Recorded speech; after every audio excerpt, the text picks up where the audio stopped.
Welcome back wisdomers. Gradient descent అనేది machines data నుండి నిజంగా ఎలా లెర్న్ చేస్తాయో అర్థం చేసుకోవాలనుకునే ప్రతి ఒక్కరికి ఒక ఎసెన్షియల్ ఫౌండేషన్.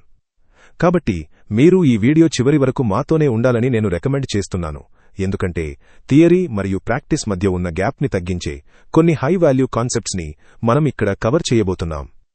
ఈ వీడియో ఎండ్ అయ్యేసరికి ఈ పవర్ఫుల్ ఆల్గోరిథం వెనుక ఉన్న మెకానిక్స్ గురించి మీకు ఒక క్లియర్ మరియు ఇంట్యూటివ్ అండర్స్టాండింగ్ వస్తుంది. ఈ ఫంక్షన్ని ఒకసారి చూడండి. y equals x minus 1 squared. మన ఆబ్జెక్టివ్ చాలా సింపుల్. yకి లోయెస్ట్ పాసిబుల్ వాల్యూ వచ్చేలా x వాల్యూని కనుక్కోవడం. ఇప్పుడు ఈ ఆల్గోరిథంని స్టార్ట్ చేయడానికి ఒక ర్యాండమ్ స్టార్టింగ్ పాయింట్ని తీసుకుందాం. x equals 5. ఈ పొజిషన్ దగ్గర y దాని మినిమంకి చాలా దూరంగా ఉంది. ఆ మిన్ పాయింట్కి చేరడానికి మనకు ఒక సిస్టమాటిక్ వే కావాలని ఇది స్పష్టం చేస్తోంది. మనం తీసుకున్న ఈ ఇనీషియల్ గెస్ x ఈక్వల్స్ 5ని xSold అని అంటాము. ఈ స్టార్టింగ్ పాయింట్ నుండి గ్లోబల్ మినిమం వైపు వెళ్లడానికి గ్రేడియంట్ డెసెంట్ ఒక ఖచ్చితమైన మ్యాథమెటికల్ అప్డేట్ రూల్ని ఉపయోగిస్తుంది.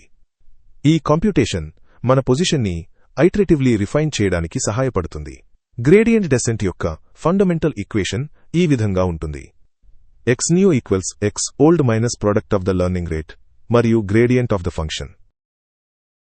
మనం ఈ వీడియో ఎండ్లో జనరలైజ్డ్ ఫార్ములాని అర్థం చేసుకుందాం.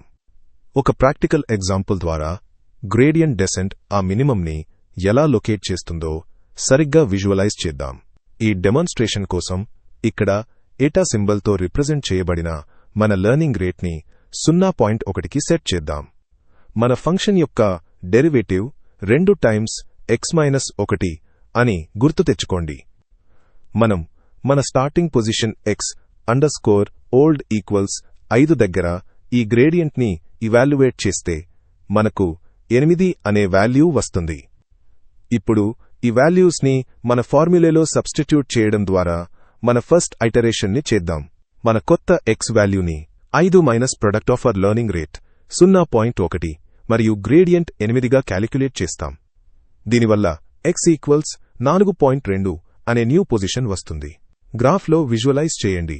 xnew ఈక్వల్స్ 4.2 అంటే ఫస్ట్ ఐటరేషన్. తరువాత x ఆ మినిమం పాయింట్ వైపు 0.8 యూనిట్స్ కదిలింది.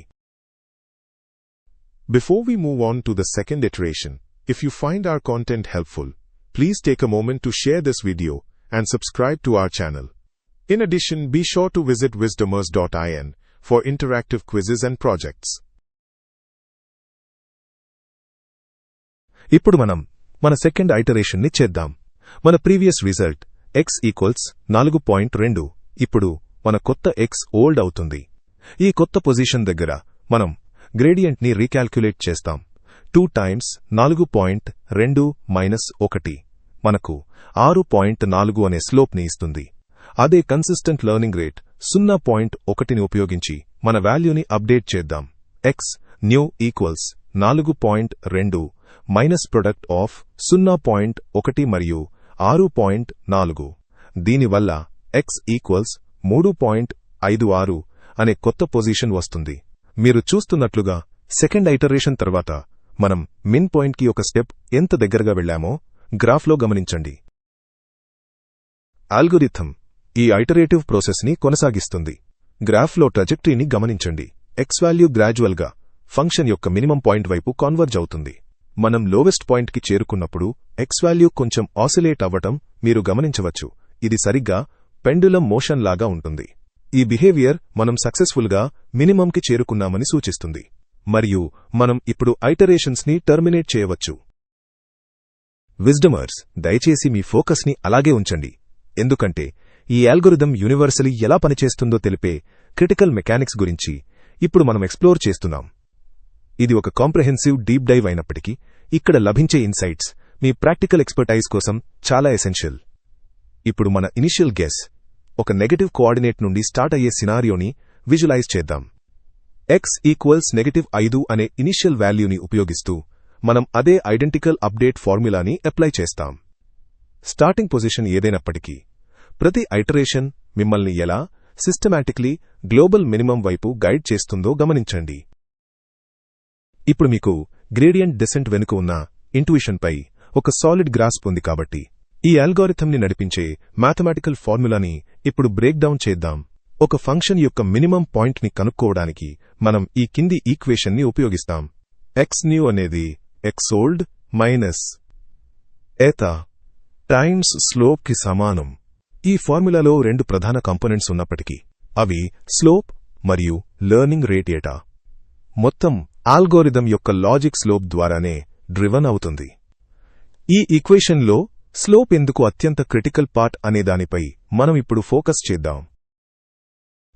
ఈ ఫార్ములా రియల్ వరల్డ్ సినారియోలో ఎలా పనిచేస్తుందో ఒకసారి గమనిద్దాం. గ్రాఫ్లో మనం x సమానం 5 అనే పాయింట్ దగ్గర ఉన్నామని అనుకుందాం మరియు ఈ పొజిషన్ దగ్గర క్యాలిక్యులేట్ చేసిన స్లోప్ 8. ఇక్కడ స్లోప్ పాజిటివ్ కాబట్టి x పెరిగే కొద్దీ ఫంక్షన్ ప్రస్తుతం అసెండింగ్ అవుతోంది లేదా పైకి వెళ్తోంది. ఆ మినిమం పాయింట్ లేదా వ్యాలీని కనుక్కోవడానికి లాజికల్గా మనం ఆపోజిట్ డైరెక్షన్లో వెళ్ళాలి, అంటే x యొక్క తక్కువ వాల్యూ వైపు వెనక్కి వెళ్ళాలి. ఇక్కడే మన అప్డేట్ రూల్లోని సబ్ట్రాక్షన్ చాలా క్రిటికల్ అవుతుంది. ఒకసారి మళ్లీ ఈక్వేషన్ని చూద్దాం. xnew అనేది xold మైనస్ eta టైమ్స్ స్లోప్కి సమానం. మనం పాజిటివ్ స్లోప్ని ప్లగ్ ఇన్ చేసినప్పుడు అంటే xold సమానము 5 మరియు స్లోప్ సమానము 8 అయితే ఆ ఫార్ములా ఇలా మారుతుంది.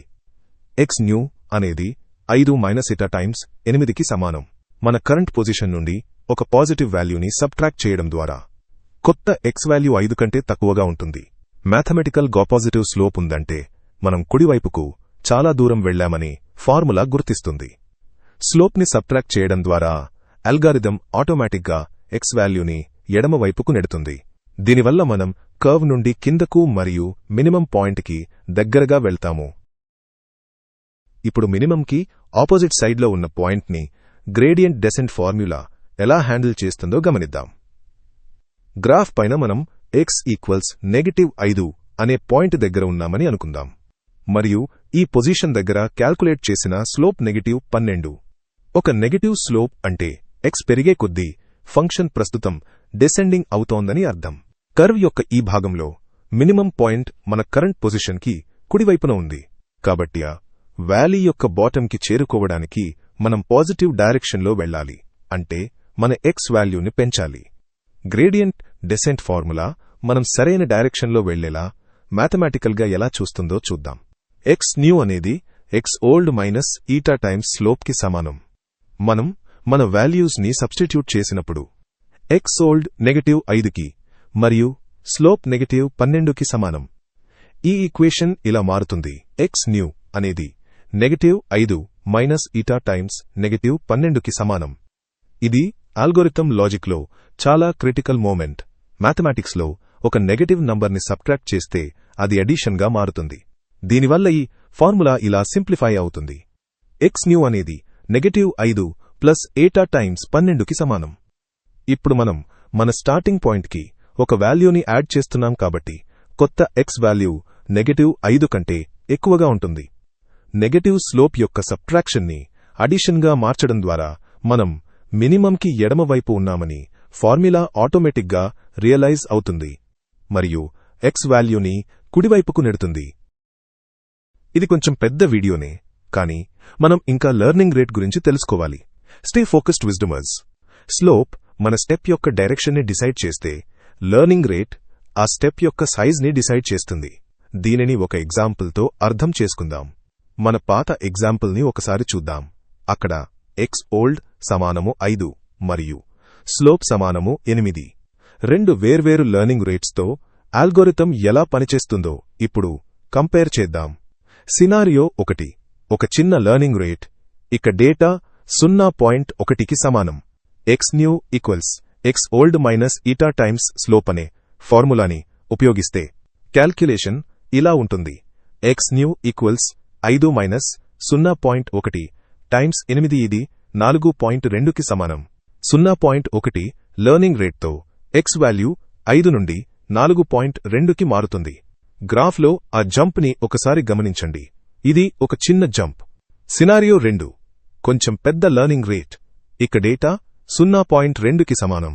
ఇప్పుడు పెరిగిన రేట్ని చూద్దాం.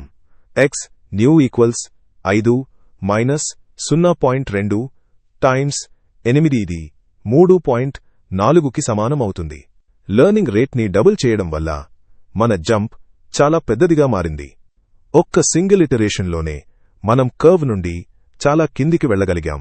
పెద్ద లెర్నింగ్ రేట్ వల్ల అడ్వాంటేజ్ ఏంటంటే తక్కువ ఇటరేషన్స్లోనే మనం వేగంగా కిందికి వెళ్లవచ్చు. లార్జ్ లెర్నింగ్ రేట్తో ఉండే డిసడ్వాంటేజెస్: ఒకవేళ లెర్నింగ్ రేట్ మరీ ఎక్కువగా ఉంటే బాటం దగ్గర గమనించండి, జంప్ అవతలి వైపుకి వెళ్తుంది. అల్గోరిథం ఆ కర్వ్ బాటం దగ్గర అటూ ఇటూ స్వింగ్ అవ్వడం మొదలవుతుంది, మినిమం వైపు కన్వర్జ్ అవ్వడానికి బదులుగా. ఈ పాయింట్ని గుర్తుంచుకోండి. మనం ఈ ప్రాబ్లంని న్యూరల్ నెట్వర్క్స్లో సాల్వ్ చేస్తాం. మీ ఓపికకు ధన్యవాదాలు మరియు హ్యావ్ అ గ్రేట్ లెర్నింగ్.